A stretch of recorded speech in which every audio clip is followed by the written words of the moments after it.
This is the LEGO Marvel The X Mansion. It is one of the largest LEGO Marvel sets to date, containing more than 3,000 pieces. It's really an impressive build, and I can't wait to build it without the instructions, as always. And the set has so many exciting minifigures and so many features as well as some memes, so that's going to be very fun. And if you buy this set at the time that I record this video, or maybe shortly after at various LEGO stores, depending on stock availability, you will get this gift with purchase as well, called Books on My Passion, and this is actually a LEGO Ideas set. And I think it's appropriate to go with the theme of a school, because after all, if you zoom in, you'll see that this is actually a school for gifted youngsters, at least in theory. So that's nice to see, and you can get this gift with other purchases as well, not just the X Mansion. So I'll set this aside for now, and if you want a video on this, leave a comment down below.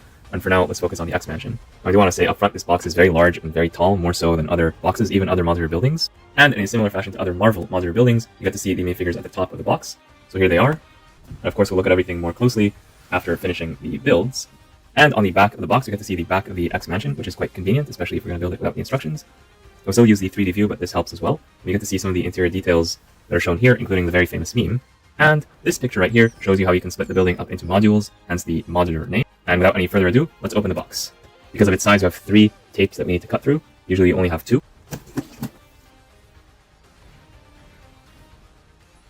In this box, we got 24 numbered bags, numbered from 1 to 24. And here are the last 24, because the other 12 are in the white box, and I'll show you that shortly. So I'll be putting all these bags away, and we'll come back to them later. And it turns out that we do have some push tabs in the set after all, and therefore this white box that presumably contains the bags from 1 to 12, plus probably the instructions and sticker sheet. And yes, unfortunately, the set will include some stickers. I wonder how many.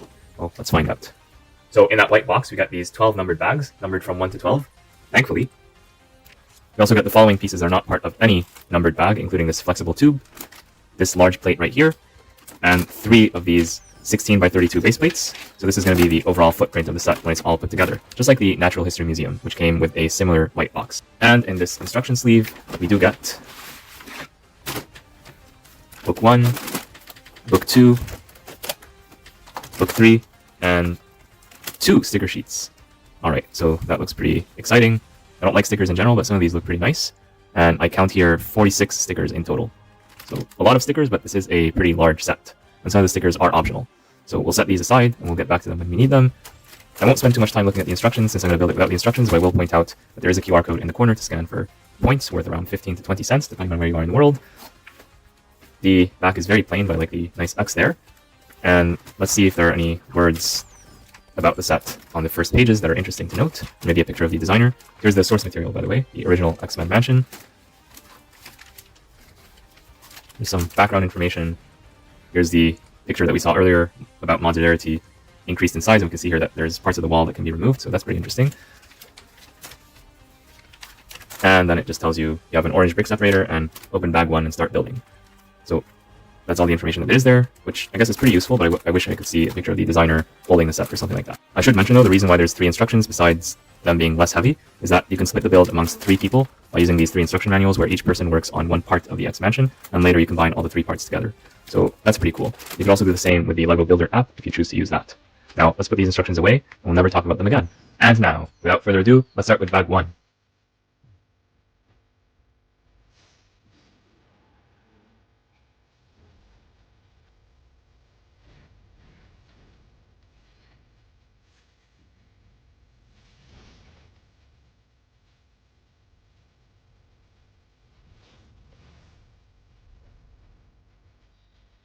So for the first sticker of the set that I'll be applying, I will be applying it pretty much whichever way is fine. But in general, for round pieces, you want to make sure to put them on the grid and align them first before applying the sticker. And I will use the brick separator to apply all the stickers, just like I did before. Bag 1 builds the main body of the sentinel. I like the way the legs fasten in place, that's very satisfying. We also got Wolverine with an alternative hairpiece, as well as his motorbike. And I do want to point out before moving on to the other bags that use up the rest of these stickers that some of these stickers really needed to be prints. So some of these could have been used in other sets, for example, like the playing cards. A lot of these, I guess, could be stickers or they could be optional, doesn't really matter. But I really wanted to see this as a print, because we don't really get Xavier's School for Gifted Youngsters every day, so this really should have been a print. This should have been a print, and I really would have liked to see this and this as prints as well, and maybe this also. So these really unique designs to the set, I think they needed to be prints in my opinion.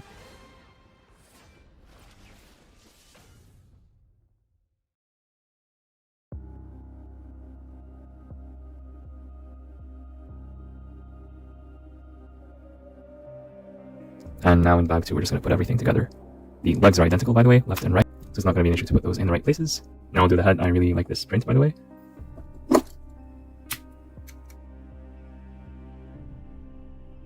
And to complete the look, I'm going to get this piece from the parts that are not part of any bag. This is actually a flexible piece, and this is going to fit right through it. I'm going to basically loop this around itself and just plug it in here. So that's what we got with bag 2. We have finished the Sentinel. Here's what it looks like compared to Wolverine. And again, we'll look at everything in more detail after finishing the build. Also get this as part of bag 2. Not quite sure what it's for. On the box, it looks like it's going to be used by a completely different minifigure. So I don't know why we built it in this bag, but maybe there's a good reason why. So we'll just set this to the side for now.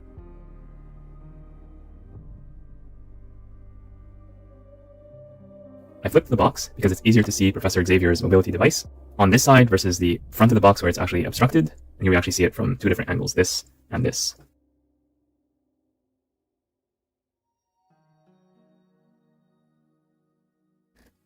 Now, before I cover this up, I just want to mention that we have this piece here, which is actually a masonry brick in Professor Xavier's mobility device. That's a pretty nice Easter egg that you're never going to see after finishing the build. So bag 3 gives us Professor Charles Xavier, his mobility device, and we'll put him in the device later towards the end when we explore the whole thing. This is a fun little thing to put together without the instructions, although it is pretty difficult to build it just from these two angles, so I recommend looking at the 3D view that LEGO provides also, or larger pictures on the website, just to make it a bit easier to figure out.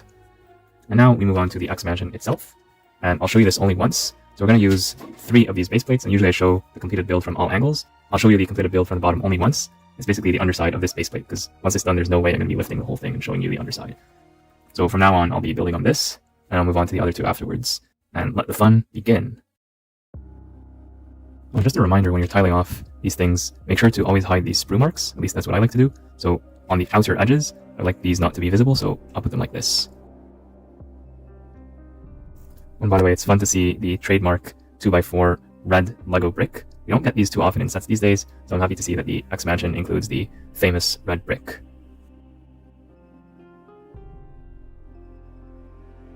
So in addition to this, we also get this build as part of bag 3.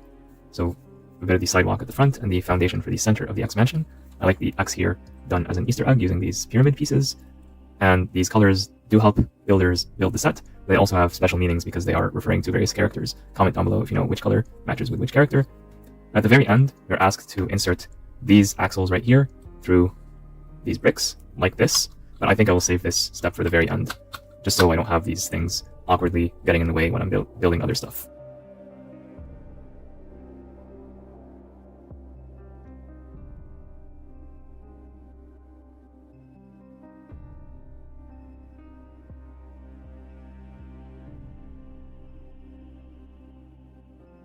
Bag 4 builds up these stairs right here, as well as this tiling pattern. I really like the X here. It's done thanks to this new piece for 2024. It makes it look really nice. I like the color scheme and the design of it, so that's really, really awesome. We also build a little bit more of the wall. I'm going to apply a sticker from the clear back sticker sheet, and for these stickers, it's very important that they do not touch your fingers, otherwise the fingerprint will become obvious on them. So what I'd suggest is to actually peel them off using the brick separator itself, like so. And then applying the sticker, and of course make sure you apply it to the right piece.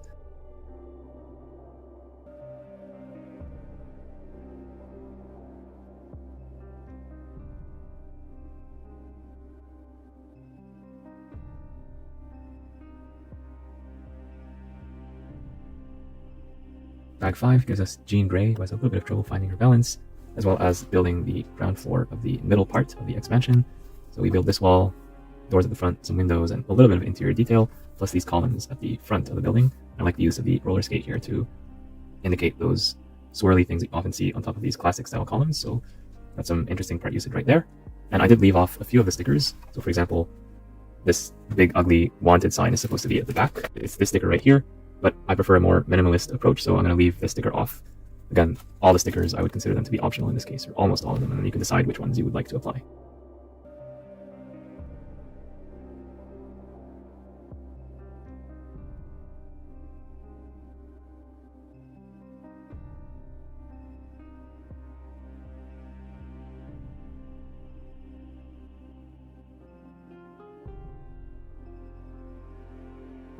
Bag 6 finishes up the build of this ground floor, including these chairs, and some really nice decorations here with these two stickers, in addition to this balcony. We also got a bunch of extra pieces. These are probably used somewhere in the interior of the build. I just didn't use them. I don't know where this coffee mug goes. I did not see any place for it, but maybe it belongs with one of the minifigures. Or it may have been intended to be hidden either behind the elevator or some other hidden place to represent something from the show. Bag 7 gives us this first part of the upper floor. This is actually the back of it, and we do tile it off. It's quite rare that we tile off upper floors in modular buildings, but this one is an exception. And Bag 7 also gives us this Cyclops figure with a very nice energy blast coming from his eye. It's a very nice part usage right there. I did lose a few minutes of the footage when I was putting up some of these pieces right here and these tiles, but basically what you see is what you get here.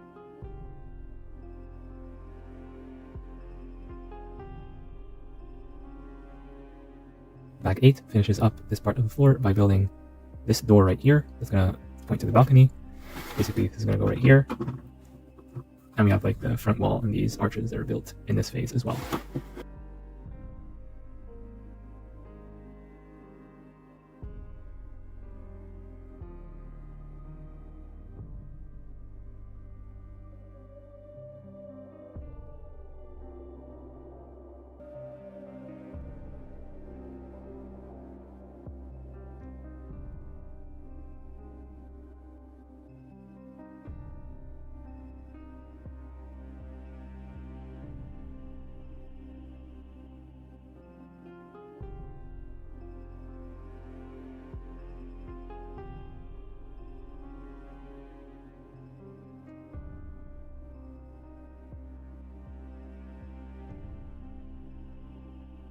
Bag 9 finishes the upper floor of the middle part of the X Mansion. We have what looks like a medical or lab setting with this foldable bed right here. This kind of looks like an MRI machine, or the equivalent in the X-Men world. You have this adjustable screen with a transparent display of what looks like a map with mutants on it. This is adjustable. A lot of the stuff here is easy to remove in true modular fashion for play and display. And you can swap out the stuff that's in the drawers, for example, replacing the syringe with, let's say, a cookie. So that's pretty cool. We also build the elevator. And this to me was the most difficult part of the build, figuring out how to put these two pieces in exactly the right place, because if they're off like just a little bit, it won't work. And I'm probably supposed to use these pieces in the elevator, but I built it this way just because I'm doing this without the instructions. So in Bag 10 we get this box, in addition to all the regular pieces. I think this is going to be a cape. Yes, it's a cape for Storm.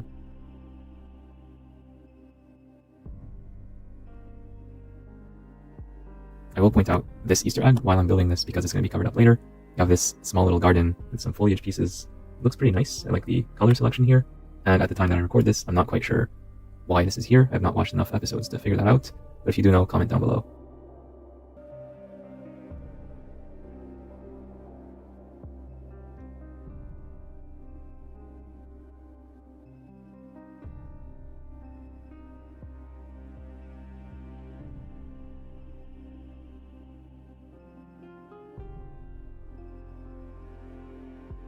Bag 10 gives us the amazing Storm minifigure, plus this roof that is half complete at this point. We have this mechanism where if we press this button, it's going to raise this, and this is going to send the topmost part of the roof flying off.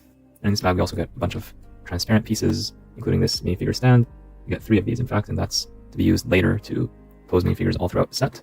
I don't know why they didn't put these in a separate bag, but the idea is that eventually when we're done we can pose minifigures like this.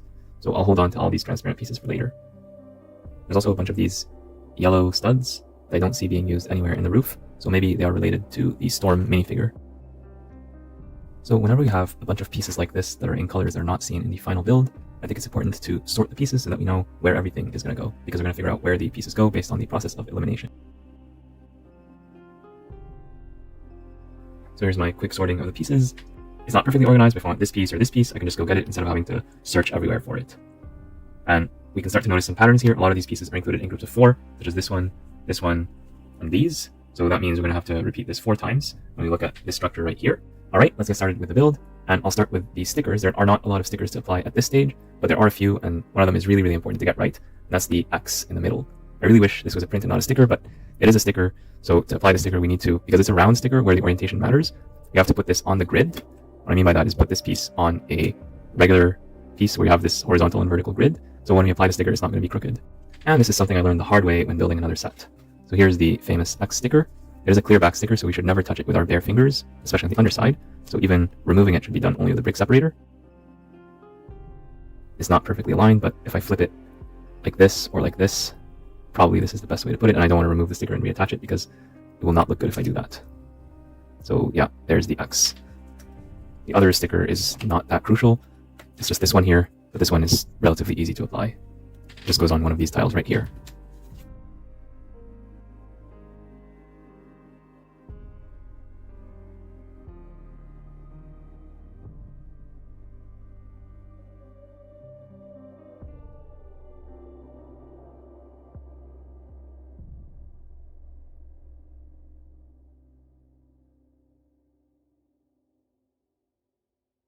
Bag 11 finishes up the topmost part of the center part of the X mansion. So we build the front facade, the back facade, and we finish up this part right here, this dome, including, surprisingly to me, this piece is not attached with anything. It's just resting in place very loosely.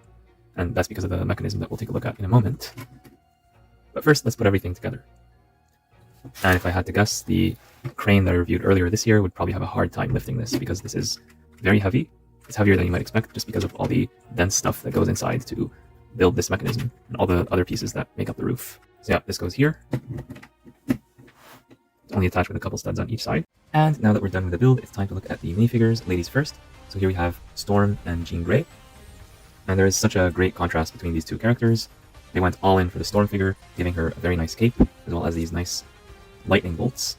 So very impressive, and there's printing on the back as well, which is easiest to see when you remove the headpiece. There's also printing on the back of this one, as well as alternative expressions for both.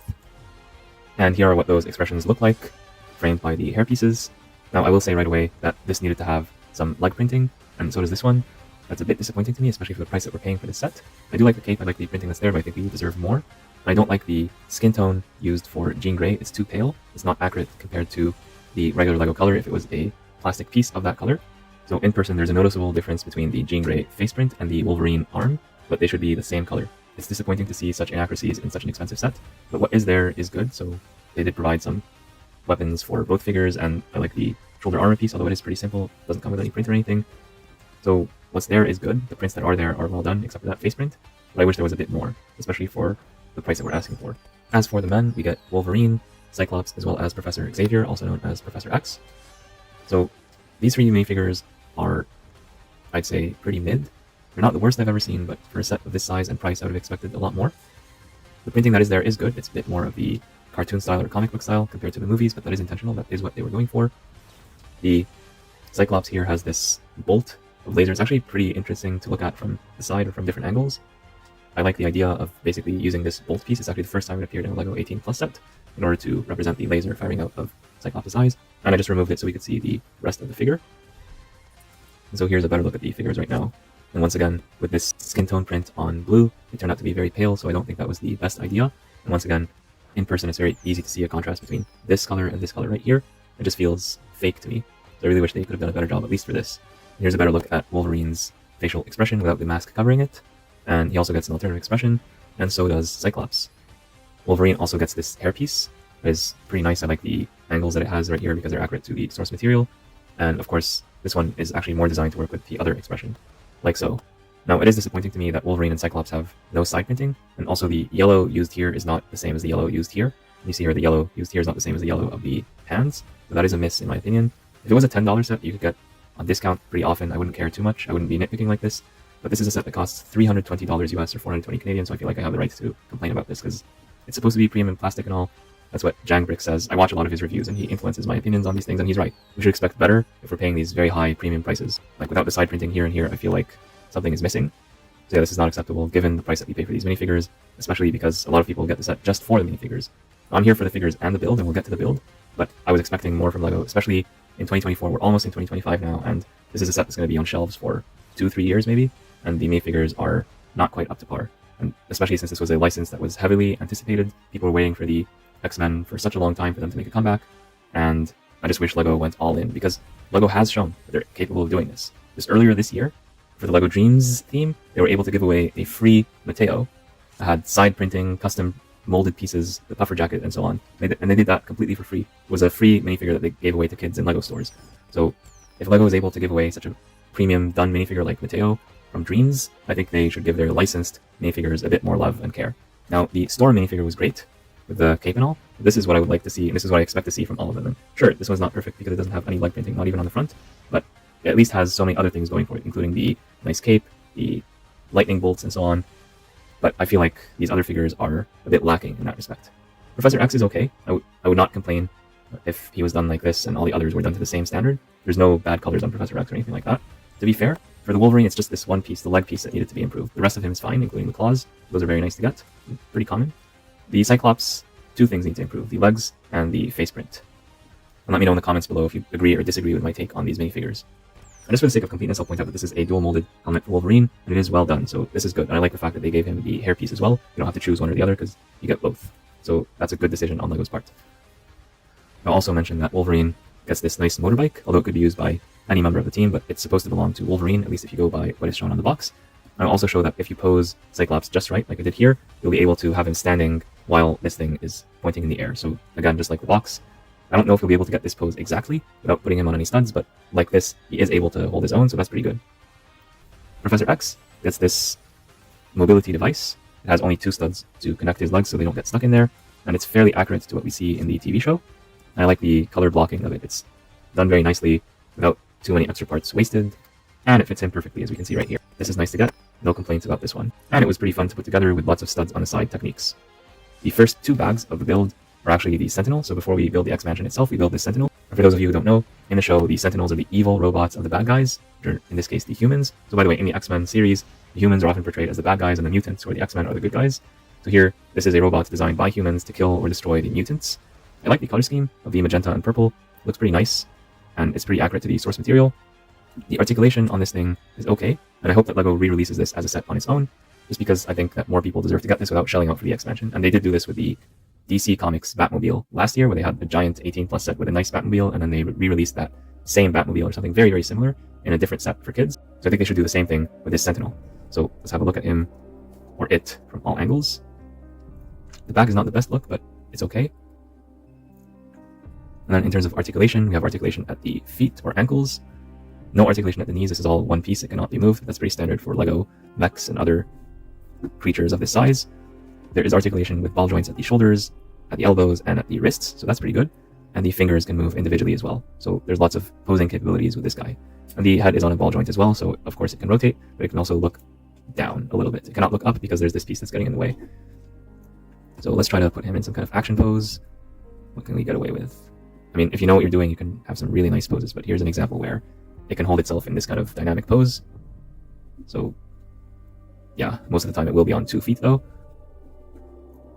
And like there's lots of articulation here, so you can make it move in many different ways. The legs are a bit more limited just because of the nature of the build, but you can still get some nice poses out of this thing. So I'm not going to complain too much about the articulation here. And the one thing I like about this is this. So just like in the show, this is able to hold on to minifigures. So I'll pick a random minifigure, let's say Wolverine, and let's say he's going to get captured by the Sentinel. So we just take this and we lock him up like that. So it is possible to use this to hold on to a minifigure, although you need to get the balance just right, because if I touch this just a little bit, then Wolverine is going to fall out to his doom. Although, knowing Wolverine, he's probably going to claw his way out of this one. Just by looking at the box, I'm not exactly sure what this is supposed to be. I did not notice such a thing in the show itself, although this might be used for posing, because whenever I see this, I look at this piece and I think, okay, maybe this is for plugging this in, and then we have one of the figures, let's say Cyclops, attached here or here, and then they're fighting him. So I think that's the reason why that piece was included, because I don't know of any other reason why that's there. So let's take a final look at the Sentinel from all angles, including the top and the bottom, as I usually like to do. I'll point out that on the bottom there are these attachment points, so you can attach the Sentinel to Technic pins, because this will not fit on a regular studded surface unless there's one stud surrounded by lots of tiles. So actually here, I'll bring in the building for just a moment. This is one such example. We have one stud surrounded by lots of tiles, so you can actually fit this here.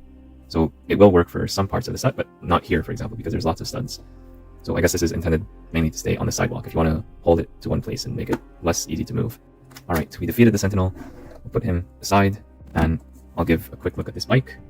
For those of you who have not seen it before, it's composed of 2 main parts, this black assembly right here, which is all one piece, as well as this blue piece that goes on top of it.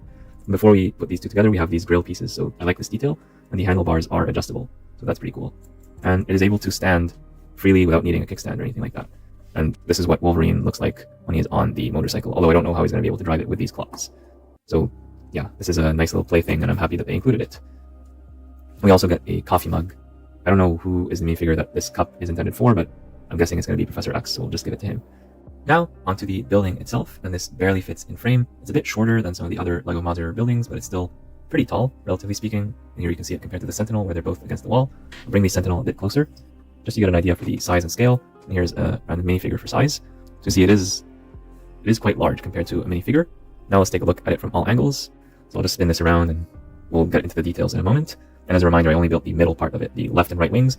Those will come in part 2. Make sure you're subscribed so you don't miss it. So yeah, this is supposed to be open back because it's meant to connect to the other parts of the building. And yeah, there's not much going on towards the rear, and there are some stickers that are supposed to go here that I omitted, but I'll get to that as well in a moment. Again, open back on this side. I will point out, before going into the details, that there are these 4 axles that I've intentionally left off. They're actually supposed to go in here, and that is to connect this to the other parts of the building. And they probably did this for stability purposes instead of using the regular Technic connectors that the other modular buildings use. And that's just because we want to have the 3 parts of the building be very solidly attached together. But on the other hand, it's not a standard way of connecting modular buildings, so I would have preferred if they just used the standard connectors anyway. I feel like that would be my personal preference, but I can understand why they went for this solution. But while building this, it's kind of awkward to have these sticking out all the time, so I just chose not to add them, and maybe I'll add them later if I feel that there is a need to, but for now I'll just push these away. Alright, so now going into the details of the building, we have this sidewalk here with a bunch of hollow studs, and these hollow studs are intended for use by various minifigures, so we can of course put a minifigure to stand right here, but that's not very exciting, which is why LEGO gives us a bunch of these minifigure posing pieces, and we have seen this piece in other sets before, including with the collectible minifigures line. Now with this, we're able to attach a minifigure like Cyclops, for example, to create a very dynamic pose, and of course you can adjust these to your liking. Yeah, that's a pretty good look right there, and you can add this to other pieces and make this even more impressive. There are some examples on the box that show how to do that, and you can probably come up with your own examples as well. There's also these clear bricks that can be used for making a minifigure look like they're jumping, like this for example, so that's another option that you could use. So that's why these random studs are in the sidewalk. At the front we have some foliage, some greenery that's probably meant to represent grass, in addition to some dark green foliage just to break the monotony. And again, we have a couple hollow studs on each side that can be used for posing with that particular minifigure piece. So that's probably the reason why they put these hollow studs in here. Leading up to the building, we have these stairs that are very shallow, so each jump is only 1 plate thick, so that's pretty nice. And here we get to the main entrance, and we have the doors that can be opened or closed. So here they are, and they're fairly easy to open because of this piece right here.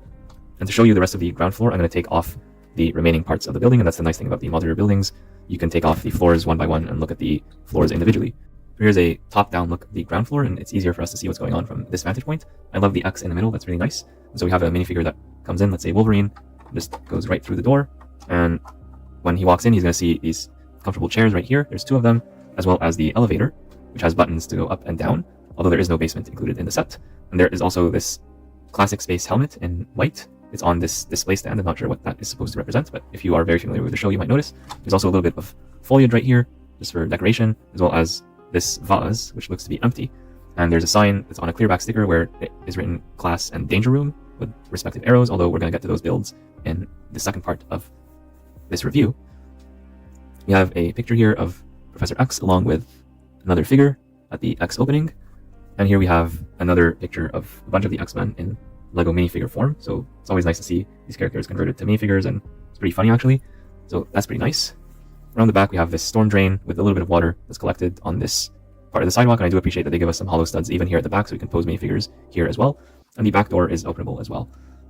The chairs are easy to remove because they are attached with only 1 stud, and their build is quite simple. So in fact, they took a regular LEGO City chair and they just added a bunch of pieces around it to make it fancy. In many parts of the building, you'll see this yellow and black striping, and this is done using tile pieces instead of stickers, and I appreciate that. I always prefer brick-built solutions when possible. And not part of the ground floor, but part of the ground floor assembly is this balcony. We'll talk about the balcony when we get to the upper floor, and we'll do that right now. So I'll bring in this whole thing first. And by the way, I'll point out that this is actually attached to here with 6 studs, not 4. 2 on this side, 2 on the other side, and these 2 right here.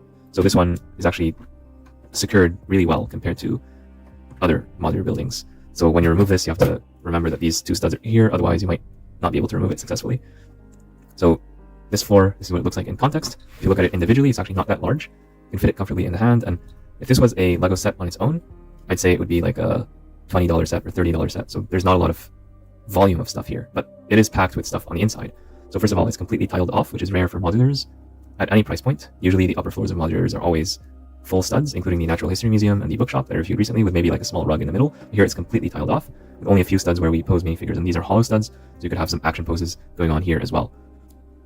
So what's going on here? Well, lucky for us, these things are easy to remove because they're held on by only a couple studs, so we can remove them and look at them individually. Makes things easy for my review, but also they do this to allow people to display or play with the X Mansion, so that's pretty nice. Here we have this cabinet where we can put whatever we want in here as long as it fits, as well as these prints.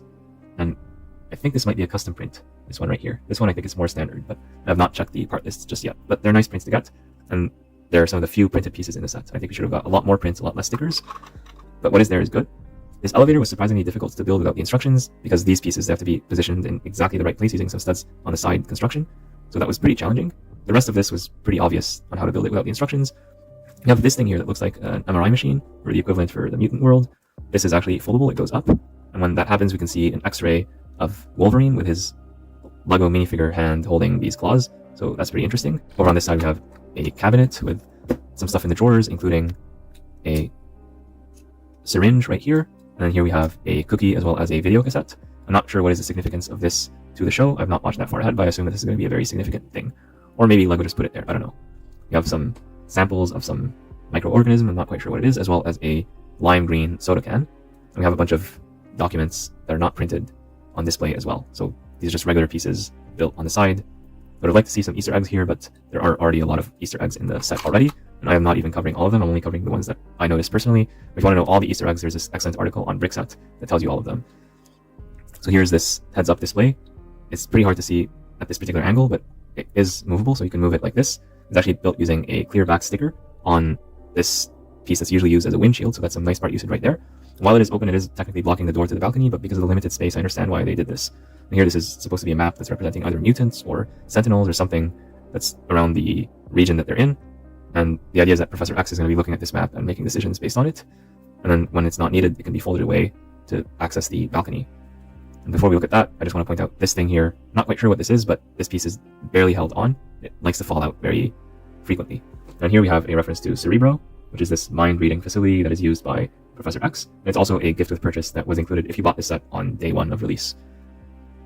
So yeah, that is it for this ground floor. We have a bunch of nice masonry bricks right here. Windows are pretty standard, although because of these components right here, they're not going to let a lot of light come in when they're placed here. So if you want to use these windows to bring light into the space, you better remove these components and put them elsewhere. So this window is kind of meaningless if this thing is here, but because it's removable, I'm not going to complain too much about it. Now this fits like this on top of the ground floor, and with these two put together, we can look at the balcony. So quite unusually, instead of going down by one plate, we go down by two plates, so watch out for your minifigures so that they don't fall or trip. And here we have Professor X, who actually fits barely into this space when the doors are closed, and fits a bit better when the doors are open. And so they designed this balcony around this mobility device, or the other way around. But either way, Professor X will fit here, and he's able to look outside or give a speech to whoever might be standing outside on the sidewalk, so that's pretty nice. Or he might be here to face one of the sentinels. You decide. So, and here's what that looks like with the screen like this behind him. So that's a pretty nice look right there. Now for the topmost part of the building, I think it makes more sense to look at it in context with the rest of the thing. So I'll attach it first. And here we basically have what is mostly a decorative layer, because there's not a lot of usable space by the minifigures in this part of the building, despite its size. So first of all, we have these stickers here, established 1963 and this X. I think at the very least, this should have been a print and not a sticker. The facade here is nice, and this construction is built entirely using studs on the side techniques and attached right here.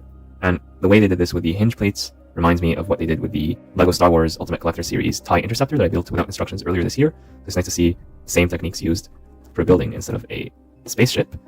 That's pretty interesting. I like the use of these pieces right here. They're originally plant pieces, but they've been recolored to light bluish gray for use with the decorations on the roof, so that's pretty nice. To make the roof easier to construct, a new piece has been recolored in dark blue, and that's this piece right here. So that's a nice piece to get in that color, and it makes building the roof really easy. We see the same idea on this side with this assembly right here, although there is no sticker, but it's the same idea. That just gets attached from the bottom. These two studs do not attach to this, just because of the geometry. And if you're wondering what these axle holes are about, well, again, they're used to insert minifigures in fighting poses like this. And you can have multiple minifigures fighting against each other or against the sentinel using these pieces right here, although there are none at the front. This is only for the rear. And there's a good reason for that. And that reason is this mechanism right here, but we'll get to that in a moment. I will point out though that there is an Easter egg, and if you've watched the speed build, you already know this, but there's a small little garden right here that's in the rafters of the attic of the X-Men. And also while we're here, I'll point out that this is a light that points down towards the lab. So when the lab is covered, this is supposed to light it up, although of course it's not a real lighting kit. And I think at the price that we're asked to pay, LEGO should have included that. A full lighting kit with this set, yes. Now, before we get to the mechanism, I'll address this piece right here. This is not attached with anything, it just fits here, and you better hope that it doesn't go anywhere. And if you don't like that, there's actually a very simple solution, and that is to remove these tile pieces. So simply do this, and attach this directly. And when you do that, this is much more difficult to remove. Now it's going to stay in place unless you really, really want it gone. And this is good for long-term display. I think I prefer it like this, but if you want to bring back the tiles for the mechanism, you can also do that. So while I have it in this configuration, I'll try out the mechanism anyway, just to see what happens. And the idea is that we press down on this lever. It's going to move a bunch of pieces that eventually makes this pop off. So let's see what that looks like.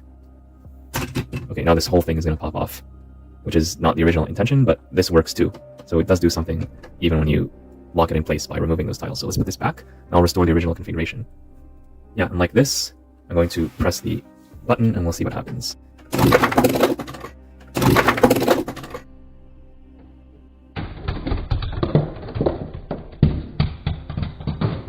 Oh no, we just destroyed the building. Well, that is by design. I'm not quite sure if in the show it gets destroyed exactly like this, and I know for sure it's not because of a mechanism that's at the back of the building, but it's a nice play feature, and I like seeing play features in 18+ sets because, hey, we adults like to play too. At least some of us. So taking a look at this floor, just to get a better idea of what this thing is about, you basically have this piece right here that's going to move these Technic lift arms, and these same lift arms right here are going to push on this piece, this black piece. This black piece is going to push on this transparent piece. I'll just attach this one on one side just to make it more obvious, and then that black piece is going to push this one out. And then if this piece is not attached with any studs and this piece is pushed out, it's going to send this flying over, like what happened earlier. So that's the mechanism at play. It's not that complicated, but designing this is a lot more complicated than building it. So kudos to the designer for figuring out how to make this work, given a limited budget and all the other constraints that they have to follow. Because you can't just use any pieces you want, you have to use only the pieces that will be in production for the next 3 years while the set is available. So there's actually lots of things that go on when designing a LEGO set that most people are not aware of. So the fact that the designers are able to do this in an 18+ set while maintaining the nice displayability, I think is a big kudos to them. I like that the lever right here fits within the color scheme. There's no ugly red or yellow or something that doesn't fit. And even the blue pins, number one, they're not that noticeable, and the blue, it's not an exact match for the dark blue here, but it's close enough where this doesn't bother me too much. Usually I complain so much about the blue pins, but here it's not a big deal for once. And I did say this floor is not really usable by minifigures, but if you really wanted to, you could put certainly one minifigure in here, just like that. And with a little bit of effort, you can probably put a second minifigure, maybe a third if you make them sit down. So it's not totally useless by minifigures, but it's not super useful either, so most people are not going to count this as a floor of the X Mansion. But still, it's a nice thing to get. So yeah, we've taken a look at all 3 floors of this X Mansion, as well as the Sentinel, the minifigures, the bike, and the transparent pieces that go along with it. Now, I'll try to come up with some dynamic scene to show you what this could look like.